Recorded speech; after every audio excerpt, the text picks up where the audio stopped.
उत्तानपाद की पत्नी का नाम सुनीति, और इसको भगवान ने सब कुछ दिया। सब कुछ दीन्हा राम ने, धरनी धरन धन धाम, ना दीना संतान सुख, इनको देना दान। भगवान सब कुछ दिए लेकिन संतान सुख नहीं दिया। सुनीति का कोई संतान नहीं था, और उत्तानपाद अयोध्या के राजा थे। अयोध्या के राजा तो कोई संतान होना चाहिए, तभी तो वंश आगे बढ़ेगा। उत्तानपाद का कोई संतान नहीं हुआ। सुनीति रानी अपने पति से कहने लगी, पतिदेव आप दूसरा शादी कर लेते। क्या करना है? दूसरा शादी करना है। दूसरा विवाह करोगे तो आपका संतान होगा, और संतान होगा तो वंश आगे बढ़ेगा, और वैसे करोगे तो वंश बढ़ने वाला नहीं है, तो आप दूसरा विवाह कर लो कहा। लेकिन उत्तानपाद विवाह करने के लिए तैयार नहीं हुआ। उत्तानपाद कह देता था कि मैं शादी दूसरा विवाह नहीं करूंगा। सुनीति बार बार कहती थी कि विवाह कर लीजिए, विवाह कर लीजिए, लेकिन उत्तानपाद मानता नहीं था। समय बीतने के साथ ही सुनीति तो रोज कहने लगी। उत्तानपाद ने क्या किया? सुरुचि नाम की एक रानी से, एक कन्या से विवाह किया, और विवाह करके घर पर लाए। और जैसे घर पर लाए ना, तो द्वारी में होते द्वार पूजा। क्या पूजा होते? द्वार पूजा। अब द्वार पूजा करने के लिए उत्तानपाद का द्वार पूजा करने के लिए माता सुनीति आई। और जब सुनीति आई ना, तो सुरुचि ने पूछा, बताओ राजा, ये जो पूजा कर रही है इसका नाम क्या है? ये है कौन? आपका बहन है कि आपकी बुआ है? क्योंकि ज्यादातर सुहासिनी काम कौन करते? बहनी या तो बुआ। तो पूछना सही है कि ये तोर बहनी है कि तोर बुआ है? उत्तानपाद धर्म संकट में पड़ गए। पत्नी है न बुआ कहे सकन। हाँ, उत्तानपाद कहे ना मेरी पत्नी है, ना मेरी बुआ है, ना मेरी बहन है, ये मेरी पहली पत्नी, इसका नाम सुनीति है। जब ऐसा कहा ना, तो सुरुचि ने कहा, राजा विवाह मेरे से किए हो, एक काम करो, पहले इसको घर से बाहर करो। तो देखो नारी दुश्मन नारी, एक नारी कहा थी इसको घर से निकालोगे तो मैं गृह प्रवेश करूंगी, अन्यथा मैं यहीं से वापस जाता हूँ।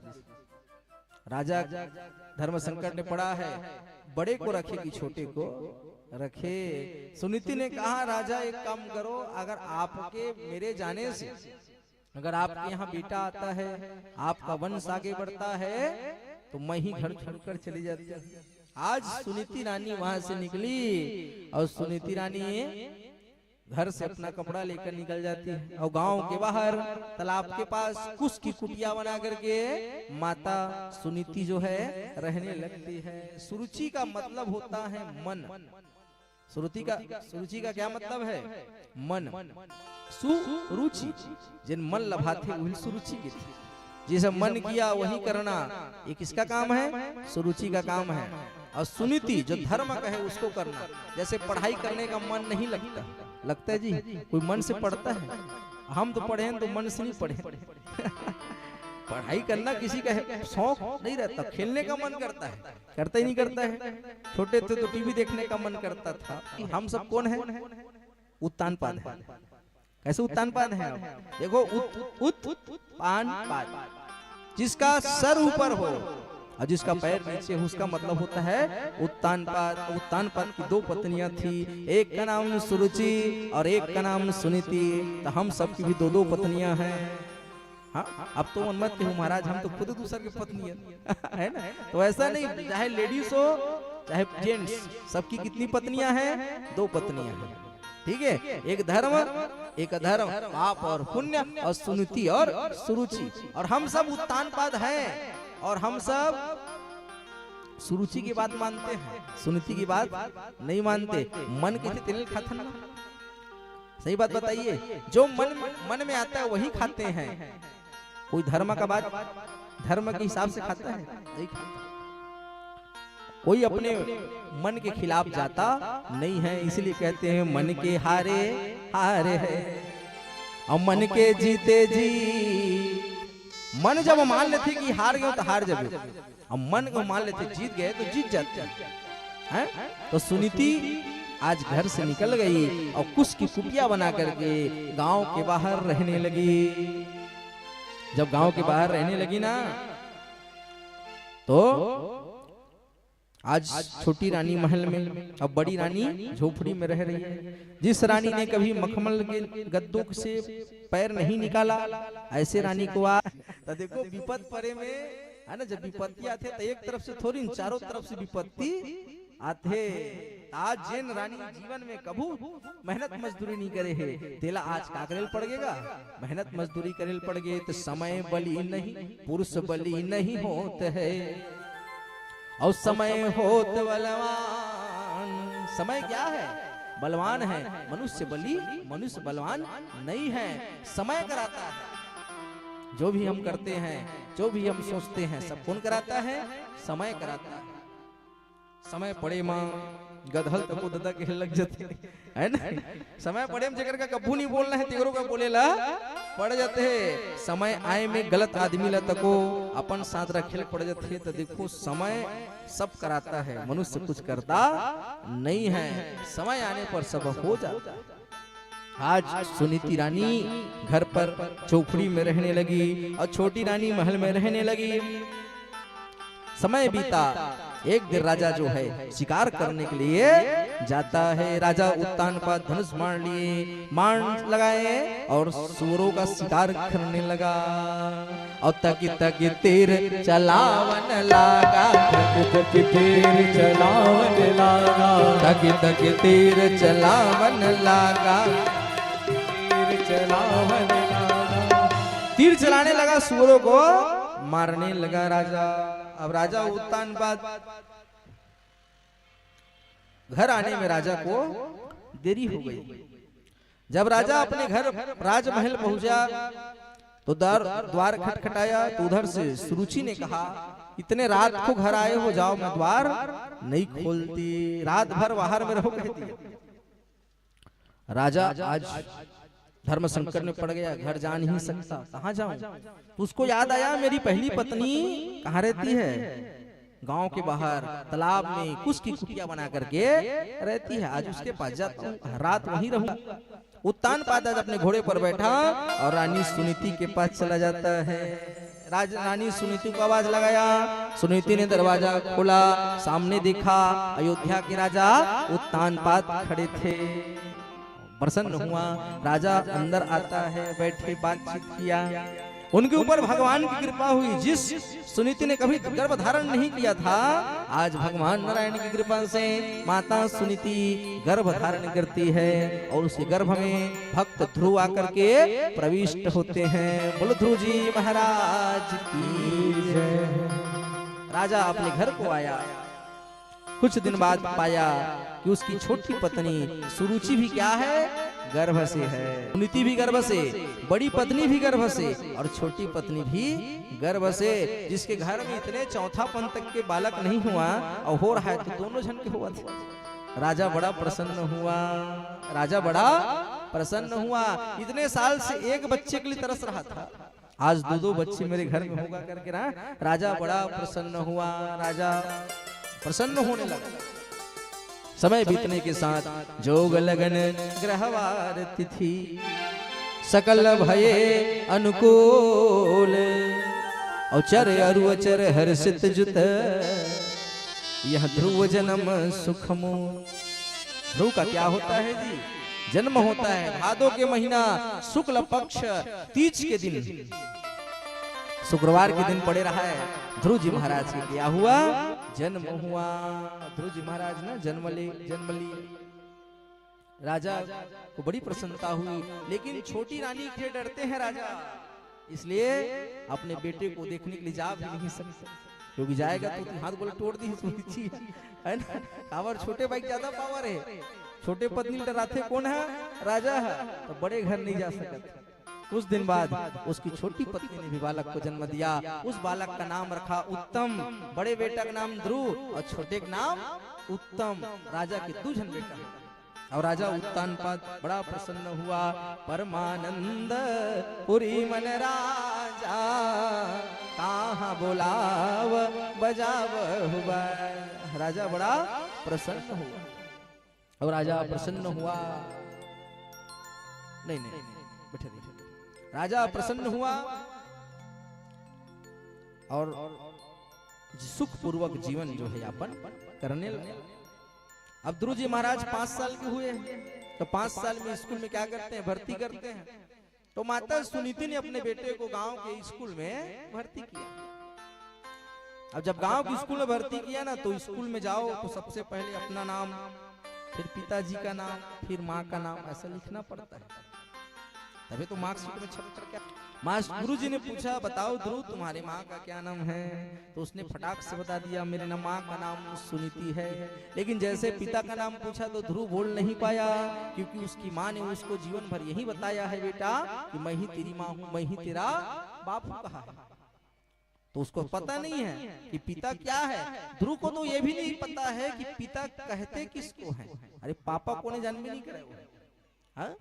अब ध्रुव जी महाराज जानते ही नहीं है तो क्या बताएंगे। और ध्रुव जी महाराज ना बोल नहीं पाए। तो मास्टर ने कहा एक काम करो, जाओ अपने माँ से ना पूछ के आना कि तुम्हारे बाप का क्या नाम है। ध्रुव जी महाराज आज रोते रोते नंगे पांव अपने घर आते हैं और घर आकर के अपनी माया से पूछते हैं कि बताओ मैया मेरी पिता का क्या नाम है, बस बता दो। तो सुनीति कहता है बेटा तेरे पिता का नाम भी सुनीति है, तेरे माता का नाम भी सुनीति है। तो ध्रुव की थे मैया झूठ मत बोलो, आप यही बोले थे, मास्टर ने मेरे को कितना डांटा है, सच सच बताओ मेरे पिता का क्या नाम है। अब तो सुनीति बता नहीं रही, कि बताएगा तो ध्रुव चला जाएगा, और चला जाएगा तो सुरुचि उसको डांटेगी। तो आज बता नहीं रहे, लेकिन 5 साल के लड़का ध्रुव ना आज घोलन घोलन के रोल किसे 5 साल के छोटे से लड़का, पहली छोटे से लड़का मन ना अभी तो नहीं, लेकिन जब पहली छोटे लड़का मन कुछ मांगा है नहीं देवा है, तब लड़का मन का करे घोलन घोलन के रोवा है। रोथे नहीं रोवा, पहली रोवत नहीं, अभी भी रोवत होगी। सब घर के लड़का मन ना कुछ चीज मांग ला, 1 रुपया 2 रुपया कुछ भी मांगा, पैसा नहीं देवत लड़का मन घोलन घोलन के रोवा है। जमीन में का बाजार उजार में तो वो घोलन है नहीं, तो बड़ा थानु का कर लोक लाज में ऊपर दाई दिल लगे ना पैसा ऐसे हुआ है। और दुनिया का की मोर खाली के तभी भी घोल डालते। बोलो वृंदावन लाल की जय, हरि बोल। विसाजत है भैया ज्यादा की है ना, तो इसे बालक मन करते, बालक के स्वभाव होते, कोई चीज दो तो रिसा जाना, घोलन घोलन के रोना। 5 साल के लड़का घोलन घोलन के जब रोए लगी ना, माता सुनीति का हृदय द्रवित हुआ, अपने बेटे को गोद में लिया और कहा बेटा जानना चाहता तेरा बाप कौन है? तो प्रिव्रतो उत्तानपादो सुनते सुरुचि भवे। बेटा तुम्हारे बाप मनु जी महाराज के छोटे बेटे हैं, प्रिव्रत के छोटे भाई हैं, और उनकी 2 पत्नियां हैं, एक का नाम सुरुचि और एक का नाम सुनीति है। अयोध्या के राजा उत्तानपाद ही तेरे क्या हैं? तेरे पिता हैं। जैसा सुना ध्रुव ने कि मेरा पिता कौन है, उत्तानपाद मेरा पिता है, इतना बड़ा राजा है। आज ध्रुव जी महाराज बड़े प्रसन्न हुए। परमानंद पुरी मन राजा, इतना प्रसन्न हुआ ध्रुव, और माँ को बिना बताए दौड़ते हुए ध्रुव जी महाराज उत्तानपाद के घर चले जाते हैं। बोलो ध्रुव जी महाराज की जय। भक्त ध्रुव 5 साल का बालक आज कहाँ पहुंच गया जी? ध्रुव उत्तानपाद के यहाँ पहुंचे। उत्तानपाद दिव्य सूर्य वंश के सिंहासन पर बैठा है, चारों तरफ सभासद बैठे हैं, और बीच में देखा तो ध्रुव खड़ा है। 5 साल के बालक को देखा, उत्तानपाद ने कहा, उत्तानपाद समझ गए कि ध्रुव आया है। जैसे ध्रुव आया है कह करके जाना, ध्रुव जी महाराज को अपने गले से लगाया उत्तानपाद। देखो पिता दाई है 2 जन हो जी, लेकिन पिता एक रही थे कि नहीं रहा है। पिता प्रेम नहीं बटे, पिता एक कई झन घरकारी थे, 2 झन दाई थे। रही थे ना, तो दादा एक जन रही थे, तो वो दादा बड़े बड़े पत्नी लइकल तक वो उतने प्रेम करी, तो छोटे लइकल पत्नी तक छोटे पत्नी के लइकल तक वो उतने प्रेम करी। दादा प्रेम हनी बट्टा भले मोसीदाई भेद कर सकतेगा, लेकिन दादा भेद नहीं करे। जितना चीज ये बड़े दी उतने चीज छोटे तक वो देथे, ये देखिल मिले। अरे वो अबर पिता ये मान के चलते यहू लइका मोरे छे औहू लइका हा मोरे छे, लेकिन तो माता मन भेद कर दे ये हम लइका नो है, ऐसे भेद होते हैं, लेकिन पुरुष भेद नहीं करे। तो ये पुरुष के स्वभाव। आज ध्रुव जी महाराज को अपने गोद में बैठाए और अपने गोद में बैठाकर उसका कपड़ा गंदा था ना, उसको सबको साफ किया। और जब सब कपड़ा को साफ किए, ध्रुव को कहा बेटा ध्रुव इतने दिन बाद आए हो, बताओ कैसे हो तुम। जब ध्रुव जी महाराज बात कर रहे थे पिता पुत्र, उसी समय सुरुचि आ जाती है। और जब सुरुचि आई ना, तो ध्रुव जी महाराज के हाथ को पकड़े और जोर से घसीट देते हैं, जोर से घसीट देते हैं और जोर से घसीट देते। 5 साल के लड़का हाथ पांव छोड़ा गया। जब 5 साल के लड़का हाथ पांव छोड़े ना, तो 5 साल के बालक रोने लगा। देखो लड़का को मारोगे तो रोएगा, 5 साल का बालक है, अब 5 साल के बालक को गिरा दोगे तो रोएगा ना, और रोने लग गया। उत्तान पात कुछ नहीं कर पाया, क्योंकि छोटी रानी से डरते हैं, हालांकि उन्हीं के बेटे हैं, लेकिन डरते किससे हैं? सुरुचि से। कुछ नहीं बोल पाया। उत्तान पात भरी सभा में आज उत्तान पात के बेटे ध्रुव का अपमान किया सुरुचि ने।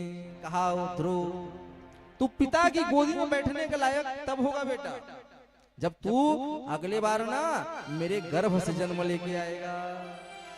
तो एक काम कर, जा भगवान नारायण की तपस्या कर, अब भगवान नारायण ला प्रकट कर और उनसे वरदान मांगना कि तोर अगले जन्म मोर गर्भ से होए, ना कि सुनीति के गर्भ से।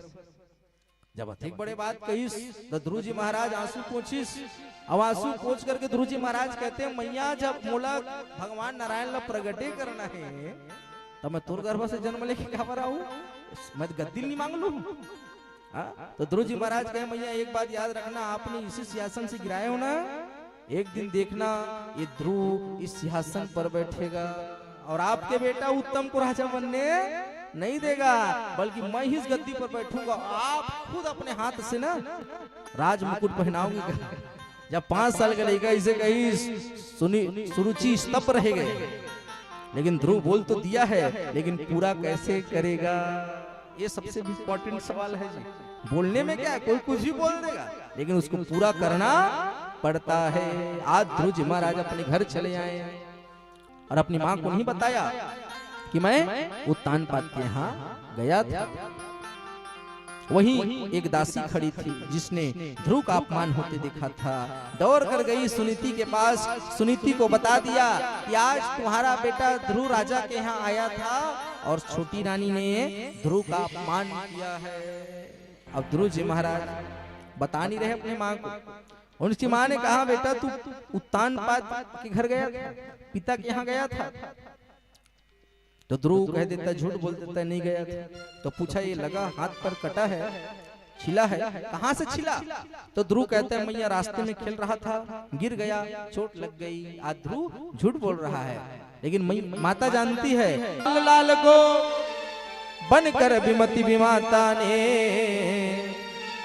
और कहता था संसार अभागा को क्यों रचा विधाता ने। आज ध्रुव जी महाराज को पूरा संसार अभागा कहते हैं। क्यों भागा कहते हैं? कि जब तक इसकी माँ राजा के यहाँ रही इसका जन्म नहीं हुआ, और जैसे राजा ने परित्याग किया ये ध्रुव हो गया। अगर वहां होता तो राजकुमार बनता, यहाँ साधारण बालक बनकर बैठा है, इसलिए पूरा संसार ना ध्रुव को अभागा कहता है। घर से दिया निकाल लाल को। अब सुनीति माता ने क्या किया, अपने बेटे को घर से निकाल दिया। घर से दिया निकाल लाल को बनकर विमति विमाता ने और कहता था संसार अभागा को क्यों रचा विधाता ने। 5 वर्ष के ध्रुव बालक ने अटल राज्य पद प्राप्त किया। वन में जाकर नारद ने उसे यही उपदेश किया। सुनीति अपने बेटे से कहा बेटा अब तू घर में मत रह। क्यों? तेरे को जाओ भगवान को तपस्या कर बेटा, तोला पिता गोदी में बैठे कते सुख है ना, तो ये पिता गोद में मत बैठ, तो कौन पिता गोद में बैठ, तो परम पिता गोद में बैठ बेटा। वो पिता, ये पिता आज है कल नहीं रहा है, लेकिन वो पिता सर्वत्र रही। हाँ, और वो पिता तेरे पिता का क्या है, तेरे पिता का भी पिता है, वो परम पिता है, जगत पिता है। ऐसे पिता की गोदी में बैठो बेटा, गोद में मत बैठो। अब ध्रुव को कह दिया परम पिता, नाम सुना ध्रुव ने। अब परम पिता रटते हुए ध्रुव जी महाराज जंगल में घुस गए, जंगल में चले जाते हैं। और जंगल में जाकर के अब उसको पता नहीं भगवान दिखते कैसे हैं, ध्रुव को पता नहीं भगवान दिखते कैसे हैं, करते क्या है, खाते क्या है, पीते क्या है, बुलाने के लिए कौन सा मंत्र है उसको मालूम नहीं। अब बिना गुरु के ज्ञान न होई, बिना गुरु के ज्ञान होने वाला नहीं है। तो जीवन में सबके क्या होना चाहिए, गुरु होना चाहिए। चलो हाथ उठाओ, काकर गुरु है सब जन के, वाह बहुत सुंदर, सबके गुरु होना चाहिए, है ना। बिना गुरु के, जैसे बिना आभूषण की स्त्री, आभूषण की स्त्री, बिना तिलक के ब्राह्मण, अब बिना खेत खार के जमींदार गोटिया, और इसने बिना गुरु के मनुष्य नहीं हो सकता। विनय किससे आता है, गुरु से आता है। गुरु मंत्र किससे मिलता है, गुरु से मिलता है। इस सबको गुरु रखना चाहिए। लेकिन ध्रुव जी महाराज की गुरु नहीं है। अब बिना गुरु के ज्ञान न होई, माला टोपी सुमरनी, और गुरु न दिए बख्शीस, और पल पल गुरु को बंदगी, और चरण नवाओ से सुमेरन बंदगी कर गुरुवर की, सुमेर। चलो 2 मिनट सब अपने गुरु को याद करो, ठीक है। सुमेरन बंदगी कर गुरुवर की, सुमेरन वंदन कर गुरुवर की, सुमेरन बंदगी कर गुरुवर की, सुमेरन वंदन कर गुरुवर की। काल जग में गुरु समान नहीं दाता, जग में गुरु समान नहीं दाता, जग में गुरु समान नहीं दाता।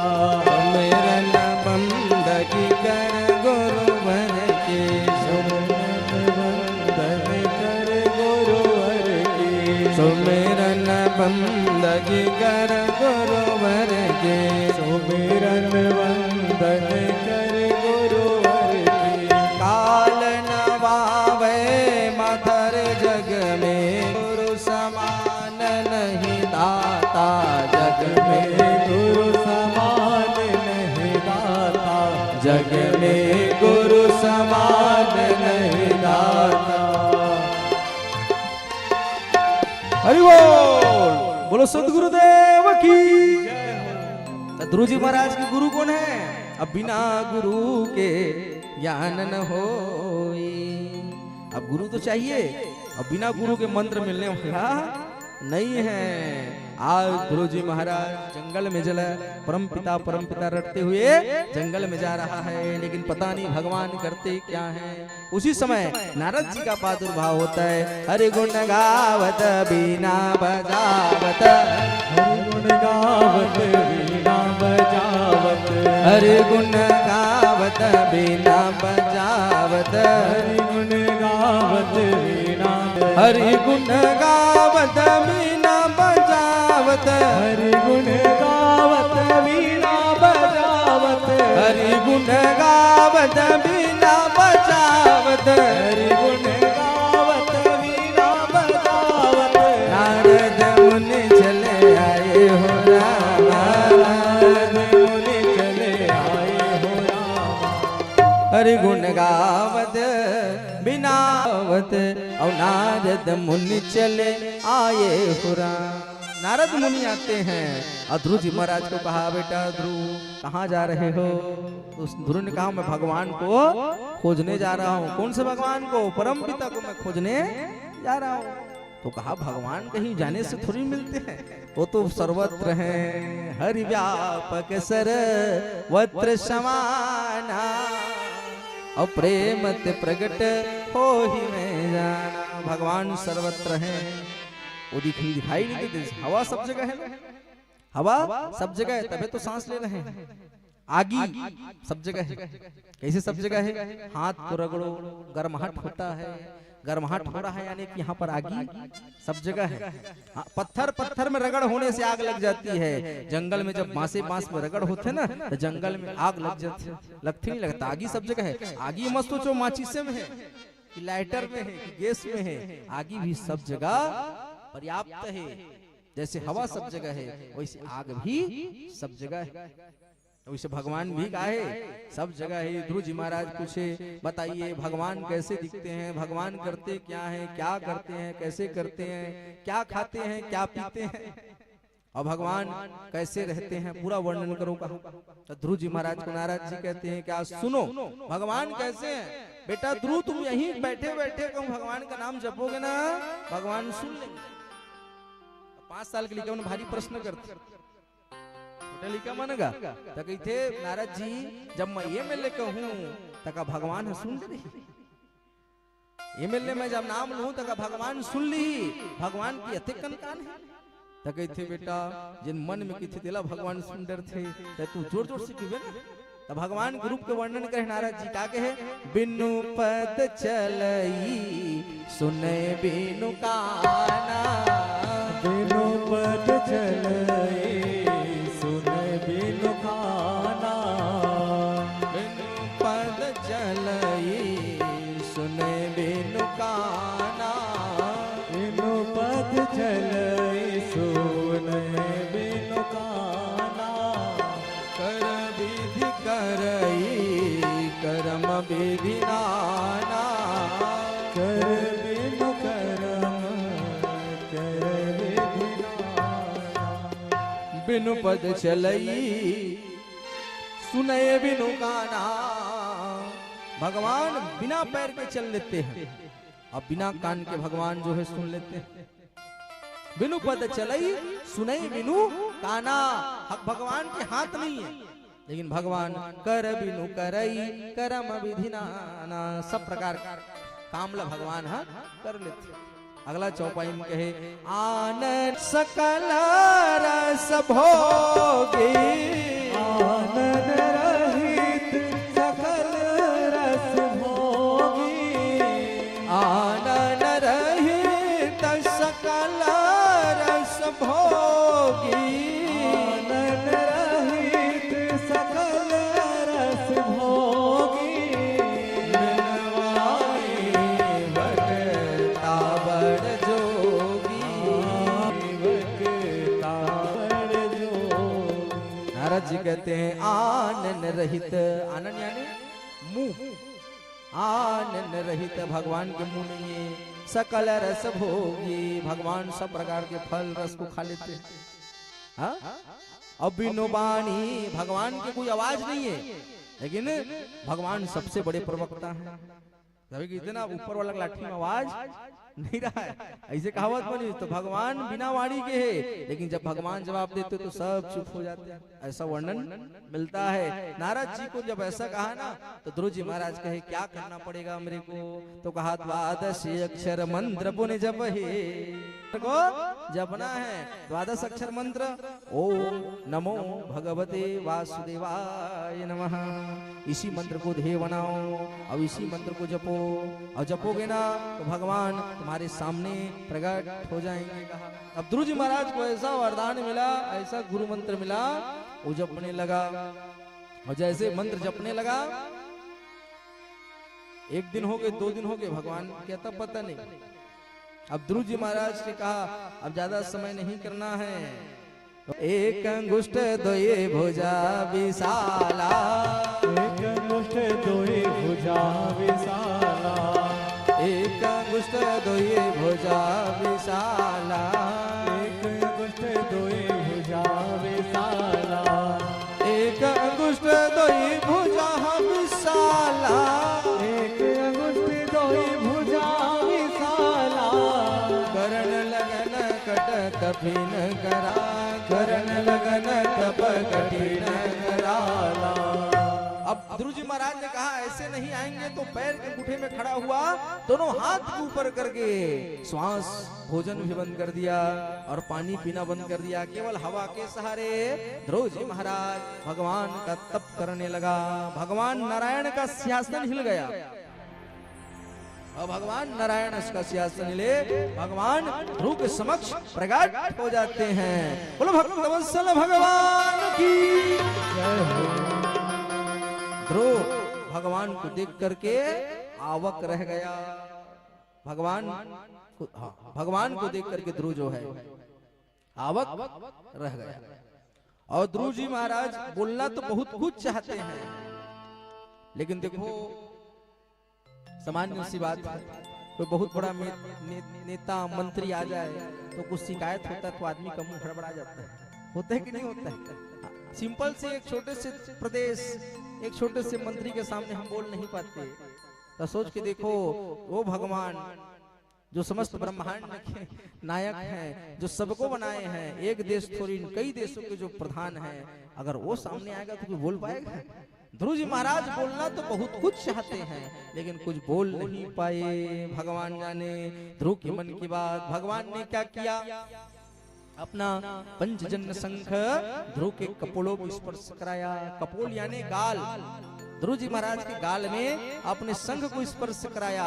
जैसे संघ का स्पर्श हुआ, ध्रुव जी महाराज दिव्य वेदवाणी बोलने लगे। यंसम प्रविश्य मम वाच मीमांस सुक्ताम सक्ते धरन् गिलगम शक्ति प्रभायाम अन्यान चरण श्रवणत्वगामी प्राणोमयम भगवते पुरुषम नमः। जब इतना सुंदर श्लोक ध्रुव जी महाराज ने बोला, शांताकारं भुजगशयनं पद्मनाभ सुरेश्वरम विश्वाधानं गगन सदृश्यं मेघनवर्णं शुभांगजं लक्ष्मीकान्तं कमलनयनं योग विद्याम गम्यम वंदे विष्णु भवहरणम स्वर्गलोके कनाथ। जब ध्रुव जी महाराज इस प्रकार से वाणी बोले, प्रार्थना करे भगवान से। भगवान पूछे, बेटा ध्रुव क्यों बुलाए हो? क्यों? आपने की खर्चा बढ़ते, लड़का छोटे हैं तो मोबाइल की खर्चा नहीं रहा है, चॉकलेट वाकलेट की खर्चा नहीं थी, ठीक है। लेकिन जैसे बड़े बड़ा चाहिए, मांग बढ़त चाहिए। आज ध्रुव जी महाराज 5 साल के लड़का है तो बोला कुछ नहीं चाहिए, सिर्फ भगवान की गोद में बैठना है। काबर वो लोग माँ पीक भेजे, जैसे माँ के तैसे लड़का खाते हैं।